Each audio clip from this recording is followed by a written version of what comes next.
नमस्ते दोस्तों, मैं हूं Gauri and welcome to Fit Stand. आज के वीडियो में मैं आपको 6 पॉपुलर वेट लॉस डाइट्स के फायदे और नुकसान के बारे में बताऊंगी।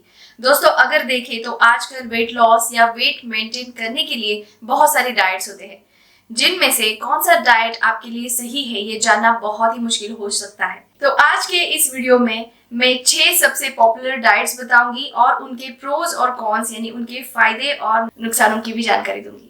तो अब सबसे पहले बात करेंगे केटोजेनिक डाइट के बारे में। दोस्तों, केटोजेनिक डाइट या आप कह सकते हो कीटो डाइट, ये एक high fat low carb diet है जो आपके शरीर को केटोसिस की स्थिति में लेकर जाने का टारगेट रखता है, जहां आपका शरीर ग्लूकोज के बजाय चर्बी को बॉडी फ्यूल यानी ईंधन के रूप में जलाता है।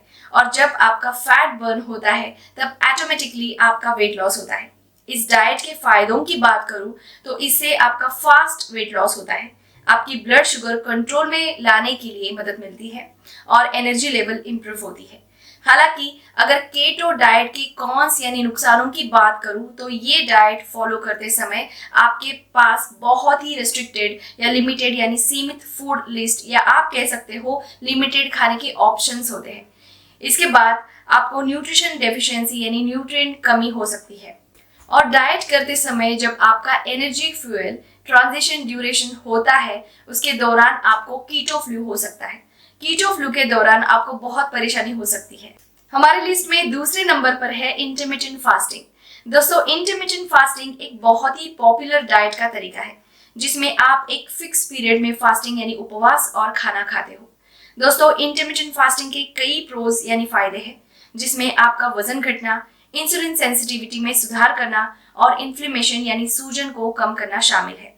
Even fasting body cell repair को इम्प्रूव करने में और ऑक्सीडेटिव स्ट्रेस को कम करने में मदद कर सकता है।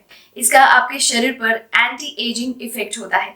लेकिन दोस्तों, इंटरमिटेंट फास्टिंग सभी के लिए यूजफुल ऐसा डाइट नहीं हो सकता, स्पेशली जिन लोगों को कुछ मेडिकल प्रॉब्लम्स है या वो लोग ईटिंग डिसऑर्डर से पीड़ित है। ये भी सच है कि कुछ लोगों को एक फास्टिंग प्लान का पालन करना बहुत ज्यादा मुश्किल लगता है। ऐसे लोगों को भूख, थकान या मूड स्विंग्स जैसे निगेटिव परिणामों का सामना करना पड़ सकता है। इंटरमिटेंट फास्टिंग के बहुत सारे टाइप्स हैं, लेकिन दोस्तों अगर आपको कोई भी मेडिकल प्रॉब्लम्स है तो किसी भी डाइट के टाइप्स की तरह इंटरमिटेंट फास्टिंग शुरू करने से पहले भी आपको आपके डॉक्टर से कंसल्ट करना चाहिए। अब इसके बाद पॉपुलर डाइट के लिस्ट में तीसरा नंबर आता है पैलियो डाइट। दोस्तों, पैलियो डाइट, इसका संबंध हमारे शिकारी पूर्वजों के आहार से जुड़ा है। उन पूर्वजों के आहार के अनुसार उनके डाइट में प्रोसेस्ड फूड, ग्रेन्स यानी अनाज और डेयरी का उपयोग नहीं किया जाता था। अब दोस्तों, इस टाइप के डाइट के प्रोज और कॉन्स की बात करें तो इस डाइट के फायदों के अनुसार आपकी एनर्जी लेवल में सुधार आता है, आपका वेट लॉस होता है और आपके शरीर की इन्फ्लेमेशन यानी सूजन कम होती है। दूसरे डाइट्स की तरह इस डाइट के भी कुछ नुकसान है। ये डाइट फॉलो करने से आपके शरीर में ज्यादा सैचुरेटेड फैट्स जाते हैं। केटो डाइट की तरह ही इस डाइट में भी आपके पास खाने के लिमिटेड ऑप्शंस होते हैं और इस डाइट से भी आपके शरीर में न्यूट्रिशन डेफिशिएंसी यानी पोषक तत्वों की कमी हो सकती है। इसके बाद पॉपुलर डाइट में चौथा नंबर वेजिटेरियन डाइट का आता है। जैसे आपको पता है, वेजिटेरियन डाइट में नॉन वेज यानी मांस, मछली, एग्स वगैरह नहीं होता है। नॉर्मली इस डाइट में फ्रूट्स, वेजिटेबल्स यानी सब्जियां, ग्रेन्स यानी अनाज और डेयरी प्रोडक्ट्स यानी दूध से बनी चीजें शामिल हैं।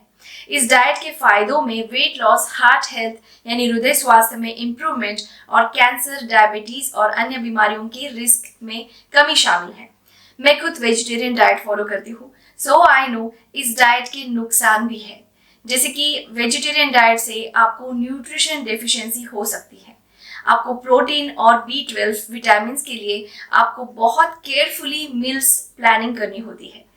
मोस्टली जब आप बाहर रेस्टोरेंट्स में खाना खाने के लिए जाते हो तब आपके पास बहुत कम हेल्दी खाने के ऑप्शंस होते हैं। वेजिटेरियन डाइट के बाद पॉपुलर डाइट के लिस्ट में 5th नंबर पर वीगन डाइट आता है। दोस्तों, वीगन डाइट जिसमें मांस, अंडे, दूध, पनीर, दही या कोई भी डेयरी प्रोडक्ट्स जैसे सभी एनिमल प्रोडक्ट्स को एक्सक्लूड किया जाता है। ये डाइट करने से आपके शरीर को कई हेल्थ रिलेटेड फायदे होते हैं। प्लांट बेस्ड डाइट आमतौर पर फाइबर, विटामिन और मिनरल से भरे हुए होते हैं और इस डाइट से आपका हृदय रोग, कुछ कैंसर और टाइप 2 डायबिटीज का रिस्क कम होता है। एक्चुअली दोस्तों, वीगन डाइट आमतौर पर आपके शरीर में सैचुरेटेड फैट्स और कोलेस्ट्रॉल की मात्रा कम करते हैं, जिससे हार्ट रिलेटेड प्रॉब्लम्स का खतरा बहुत कम होता है। हालांकि वीगन डाइट से भी आपको कुछ नुकसान हो सकते हैं। फॉर एग्जाम्पल, नॉर्मली गाय के दूध और अंडों में पाए जाने वाले न्यूट्रिएंट्स लाइक B12, कैल्शियम और आयरन की सफिशिएंट क्वांटिटी इनटेक करना मुश्किल हो सकता है। इसके अलावा बहुत लोग सोशल यानी सामाजिक या कल्चरल कारणों की वजह से या पर्सनल टेस्ट के पसंद के कारण वीगन डाइट को लंबे समय तक फॉलो नहीं कर पाते। लास्ट में 6 नंबर डाइट का टाइप है। वैसे तो बहुत कॉमन है, लेकिन मे बी आप लोगों ने इसका नाम पहले कभी सुना नहीं होगा। ये डाइट टाइप भी बहुत पॉपुलर है। इस डाइट का नाम है मेडिटेरियन डाइट। दोस्तों, ये डाइट बेसिकली मेडिटेरियन सी के बॉर्डर कंट्रीज में रहने वाले लोगों के ट्रेडिशनल क्विजिन पर आधारित होता है। इस डाइट में सभी प्रकार के फल, सब्जियां, अनाज, हेल्दी फैट्स, दही, नट्स शामिल है। बस इसमें आप मॉडरेट अमाउंट में ही फिश और पोल्ट्री खाते हो। इस डाइट के फायदों की बात करें तो इसकी वजह से आपके हार्ट हेल्थ यानी हृदय स्वास्थ्य में इंप्रूवमेंट आती है।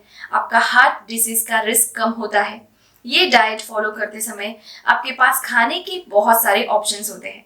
आपकी आयु लंबी हो सकती है, वजन घटाने में मदद मिलती है और बॉडी इन्फ्लेमेशन कम होती है।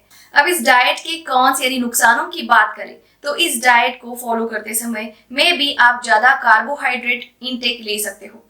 आपको पोषण कंट्रोल करना मुश्किल हो सकता है, और अगर आप वेजिटेरियन या वीगन हो तो आपको प्रोटीन और बाकी महत्वपूर्ण न्यूट्रिएंट्स मिलने में मुश्किलें आ सकती है। तो दोस्तों, ये थे 6 प्रकार के मोस्ट पॉपुलर ऐसे डाइट प्लान्स और उनके प्रोज और कॉन्स। हर एक डाइट अलग अलग तरीके से आपके शरीर के ऊपर काम करता है। एक ही डाइट सबको एक जैसा रिजल्ट नहीं दे सकता। आप ट्रायल एंड एरर से आपके लिए सुटेबल ऐसा डाइट सिलेक्ट कीजिए। बस कोई भी डाइट प्लान फॉलो करने से पहले अगर आपको कोई मेडिकल प्रॉब्लम्स है, कोई बीमारी है, तो आपके डॉक्टर से कंसल्ट करना हमेशा अच्छा होता है। और दोस्तों, अगर आपको ये वीडियो अच्छा लगा हो, यूजफुल लगा हो, तो वीडियो को लाइक करें, दोस्तों से शेयर करें। आप मेरे चैनल पर नए हो तो चैनल को जरूर सब्सक्राइब करें। Thanks for watching. Stay fit and stay healthy.